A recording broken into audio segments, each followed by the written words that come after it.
राहुल गांधी के नेतृत्व में निकाली गई कांग्रेस की भारत जोड़ो यात्रा को अब धीरे धीरे उसके राजनीतिक साथियों का भी साथ मिलने लगा है। खबर है कि राष्ट्रवादी कांग्रेस पार्टी के प्रमुख शरद पवार महाराष्ट्र में राहुल गांधी और भारत जोड़ो यात्रा का स्वागत कर सकते हैं।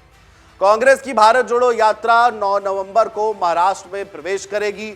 कांग्रेस से जुड़े विश्वस्त सूत्रों ने ये एक अहम जानकारी दी है। सूत्रों ने बताया है कि शरद पवार और उनकी सांसद पुत्री सुप्रिया सुले ने इच्छा जताई है कि वे इस यात्रा का महाराष्ट्र में स्वागत करना चाहते हैं। ऐसे में संभव है कि वे इस यात्रा का स्वागत करें। बता दें कि महाराष्ट्र में कांग्रेस एनसीपी ने साथ मिलकर विधानसभा चुनाव लड़ा था।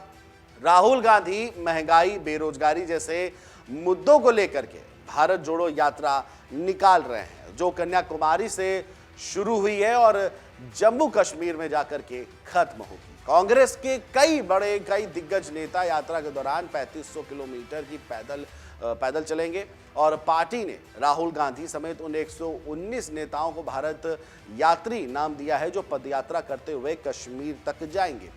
कांग्रेस का यह मानना है कि भारत जोड़ो यात्रा उसके लिए एक संजीवनी का काम करेगी।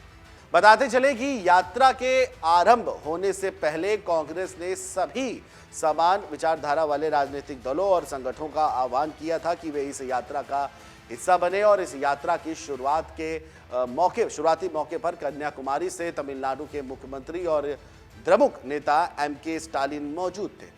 केरल में इस यात्रा में इंडियन यूनियन मुस्लिम लीग और रिवोल्यूशनरी सोशलिस्ट पार्टी के नेता शामिल हुए थे। कांग्रेस सूत्रों का यह कहना है कि कर्नाटक में इस यात्रा में जनता दल के कुछ नेता और कार्यकर्ता शामिल हुए।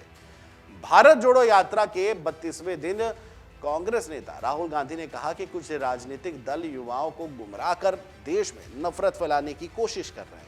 यात्रा में राहुल के साथ वरिष्ठ नेता सिद्धारमैया और पार्टी के प्रदेश समिति के अध्यक्ष डीके शिव कुमार भी मौजूद थे।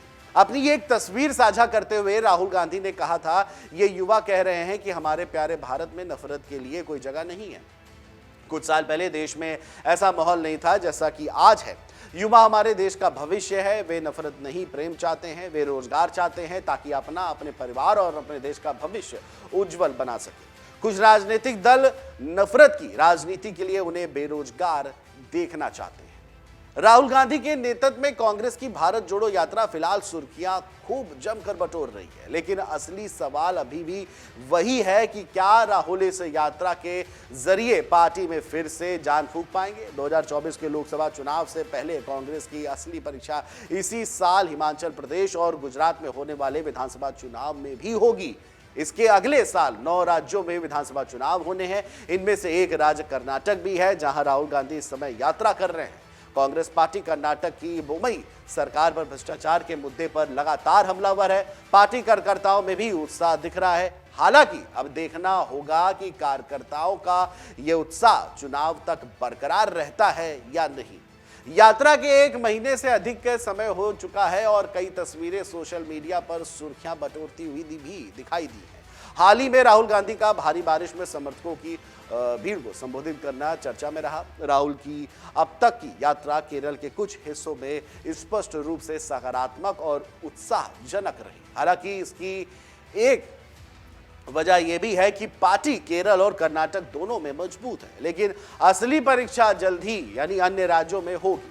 राहुल की यात्रा जल्द ही उन क्षेत्रों से आगे बढ़ना शुरू कर देगी जहां पार्टी एक सुसंगत इकाई के रूप में गायब हो चुकी है। वहां किस तरह का स्वागत होगा, इसका अंदाजा लगाना आसान नहीं है। राहुल का लक्ष्य भले ही भाजपा और मोदी से स्पर्धा हो, लेकिन उनकी असल चुनौती ममता बनर्जी, नीतीश कुमार, केसीआर, मायावती, केजरीवाल और अखिलेश यादव आदि भी हो सकते हैं। आगामी लोकसभा चुनावों में मोदी के विरुद्ध प्रमुख प्रतिस्पर्धी बनने के लिए इन नेताओं में संघर्ष तय दिखता है।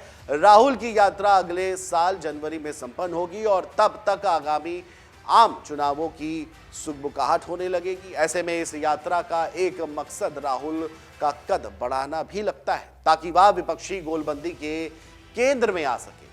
कांग्रेस की इस भारत जोड़ो यात्रा के तहत अब तक कर्नाटक, तमिलनाडु और केरल में 800 किलोमीटर से अधिक की दूरी तय की गई है। यात्रा ये जो है 24 अक्टूबर को तेलंगाना में प्रवेश करेगी और राज्य में 360 किलोमीटर की दूरी तय करेगी। राहुल गांधी और कांग्रेस के कई अन्य नेताओं और कार्यकर्ताओं ने 7 सितंबर को तमिलनाडु के कन्याकुमारी से भारत जोड़ो यात्रा की शुरुआत की थी और इन 3 दिनों यात्रा कर्नाटक में है। यात्रा का समापन अगले साल की शुरुआत में कश्मीर में होगा और इस यात्रा में कुल 3,570 किलोमीटर की दूरी तय की जाएगी।